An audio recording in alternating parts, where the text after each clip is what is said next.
Hello friends, હું છું ગુજરાત ચૌહાણ અને મારી આ યુટ્યુબ ચેનલમાં આપ સર્વેનું ફરીથી હાર્દિક સ્વાગત કરું છું. તો મિત્રો, આપણે ગયા લાસ્ટ વિડીયોની અંદર આપણે સેવા પડતરના દાખલા આપણે જોઈ ચૂક્યા હતા, બરાબર. હવે એનાથી આપણે થોડી વધારે ક્ષમતાવાળા થોડા અઘરા દાખલા આપણે લઈશું.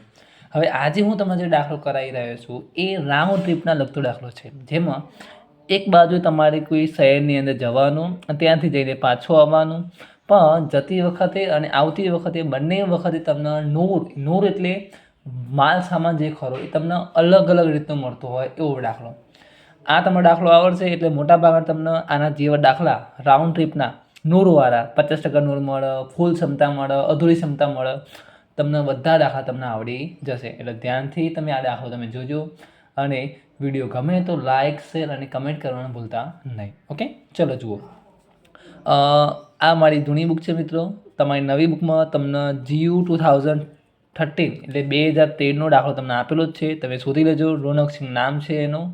જુઓ, અહીંયા તમે 5 ટન શક્તિ ધરાવતી એક ટ્રકના માલિક છે, બરાબર. તો એક વસ્તુ યાદ રાખવાની કે જ્યારે ટન આપેલા ટન ત્યારે આપણે શું કરવાનું, આપણે ટન કિલોમીટર શોધવા પડે, પણ એના પહેલાં આપણે શું શોધવાના, માસિક કિલોમીટર. આવું મેં તમને પહેલાં પણ કીધેલું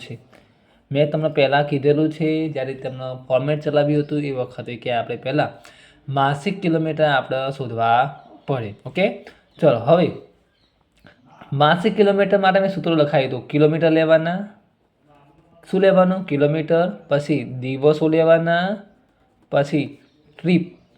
જ્યારે ટ્રીપ આવે ને ત્યારે 2 ગુણાકારમાં લેવાના હોય. આવું મેં કીધેલું. તો જુઓ, આ ટ્રક એક શહેરથી બીજા શહેર 40 કિલોમીટર એટલે 40 કિલોમીટર અહીંયા લેવાશે. અને મહિનામાં સરેરાશ 25 દિવસ તો 25 દિવસ. અને કેટલી રાઉન્ડ ટ્રીપ અહીંયા કરવામાં આવશે તો યાદ રાખવાની ખાસ કે અહીંયા માલિકનું વહન કરે છે અને જતા ફેરામાં પૂર્ણ ક્ષમતાનું નૂર મળે છે અને વળતા ફેરામાં 50% નૂર મળે. દરરોજની એક ટ્રીપ. જુઓ, દરરોજની એક ટ્રીપ એટલે એક ટ્રીપ અને ગુણ્યા 2. 2 ટ્રીપ હોય તો 2 ગુણ્યા 2 આવે. 4 ટ્રીપ હોય તો 4 ગુણ્યા 2 આવે, બરાબર. તમારે જાતે આ કરવાનું રહેશે. તો સીધી સિમ્પલ વસ્તુ છે કે આપણે શું કરવાનું, 40 ગુણ્યા 25 ગુણ્યા 2 એટલે આપણને 2000 કિલોમીટર તમને માસિક કિલોમીટર મળે. કેટલા? 2000 મિત્રો. એટલે કોઈ પ્રકારની ભૂલ ન થાય. કેટલા મળ્યા? 2000 માસિક કિલોમીટર. બીજું, હવે આપણે કયા કિલોમીટર જોઈએ? Ton kilometre. કેવા જોઈએ મિત્રો? Ton kilometre. ટન કિલોમીટરમાં કેવું હોય મિત્રો કે આપણે અહીંયા કીધું છે કે જતા ફેરામાં પૂર્ણ ક્ષમતાનું નૂર મળે. તો જતી વખતે ગણતરી અલગ કરીશું. શું આવે જતી વખતે? તો જતી વખતે 40 કિલોમીટર આવે, 25ના 25 દિવસો આવે, એક ટ્રીપ.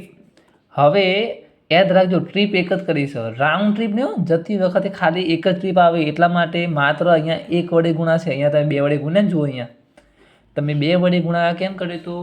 કેમ કે આપણે રાઉન્ડ ટ્રીપમાં જઈને પાછા આવવાનો હોય એટલે 2 વડે ગુણાકાર કરાય, બરાબર છે. કિલોમીટર 40 એક જ બાજુના હોય, પણ અહીંયા જતી વખતે એટલે આપણે જતી વખતની વાત કરાય એટલા માટે માત્ર અહીંયા 2 વડે નહીં, માત્ર 1 વડે જ ગુણાકાર કરાશે. પણ સાથે સાથે આપણે ટન જે ખરું, ટન એટલે અહીંયા ટ્રક કેટલા ટન છે? 5 ટન. અને પૂરેપૂરી ક્ષમતા મળે. શું મળે છે આપણને? પૂર્ણ ક્ષમતા એટલે 5 ટન અહીંયા આપણને મળે છે. એટલે 5 ટન આપણે શું કરીશું? ગુણાકારમાં લઈશું. તો 40 ગુણ્યા 25 ગુણ્યા 1 ગુણ્યા 1 ગુણ્યા 5 એટલે કેટલા? 5000 ટન કિલોમીટર આપણને જતી વખતે અહીંયા જોવા મળશે. ઓકે. બીજું, હવે વળતી વખતે આપણે કોની ગણતરી કરીએ? આપણે જતાની. હવે વળતી વખતે સેમ ટુ સેમ 40 કિલોમીટર, 25 દિવસ, 1 ગુણ્યા 1. હવે આ જે નૂર જે ખરું એ કેવું મળે છે? 50% મળે છે. એનો મતલબ અહીંયા પૂર્ણ ક્ષમતા એ 5% હતું, 50% કેટલા આવવાના? 2.5 ટન મળે. કેવા? 2.5. કઈ રીતે?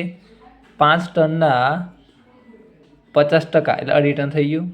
તો ગુણાકારમાં કેટલા આવવાના? આપણે 25. તમને સરસ રીતે આવડશે મિત્રો.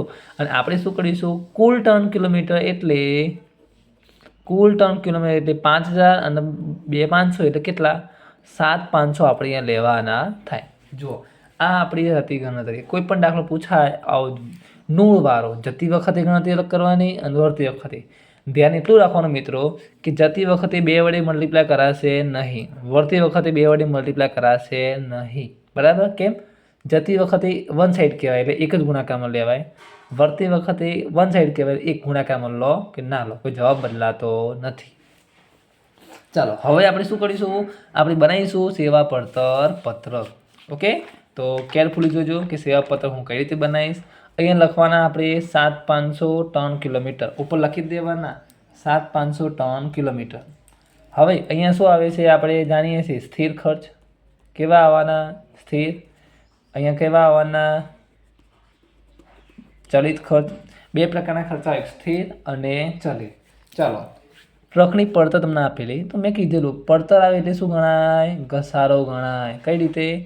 5 લાખ 10% ભંગાર કિંમત એટલે 5 લાખ જે હતા એ પડતર કહેવાય. એમાંથી એની ભંગાર કિંમત 10% એટલે કેટલી? 50,000 શું કરાશે? આપણે માઇનસ કરીશું મિત્રો. અને 10 વર્ષ વડે એટલે 10 વડે કેટલા? આપણે 10 વર્ષ વડે ભાગીશું એટલે 1 વર્ષનો ઘસારો આપણને મળશે. અને 1 વર્ષનો ઘસારો કેટલો મળશે? 50,000 મળશે. સોરી, 5 લાખ હતા એમાંથી 50 કાઢીશું અને 10 વડે ભાગીશું એટલે કેટલો? 45,000 આપણને ઘસારો મળશે 1 વર્ષનો. એને 12 વડે આપણે ભાગીશું એટલે આપણને ઘસારો કેટલો મળશે? 3750 1 મહિનાનો તમને ઘસારો મળશે. આ રીતે તમે ગણતરી કરજો એટલે કોઈ પ્રકારની ભૂલ પડશે નહીં. બીજું, ડીઝલ ઓઇલ. ડીઝલ ઓઇલ ક્યાં આવે? ચલિતમાં આવે. ડીઝલ ઓઇલ ક્યાં આવે? ચલિતમાં. ટ્રીપ દીઠ 120 એક બાજુ જોજો, 120 એક ટ્રીપનું, પણ એક સાઈડનું. એક સાઈડ એટલે 2 સાઈડ કરવું પડે ને આપણે. તો જતી વખતે 120 રૂપિયામાં બળ તો વળતી વખતે બળક ના બળ એટલે 2 વડે આપણે ગુણાકાર કરાય. બરાબર? અને ટ્રીપો કેટલી તમે કરો છો? માત્ર એક, એટલે 1 વડે ગુણીશું. અને દિવસો કેટલા? 25. એટલે આપણને આખા મહિનાનો તમારે ડીઝલ મળશે 120 ગુણ્યા 2 ગુણ્યા 1 ગુણ્યા 25. તમારું ડીઝલ બળશે 6000.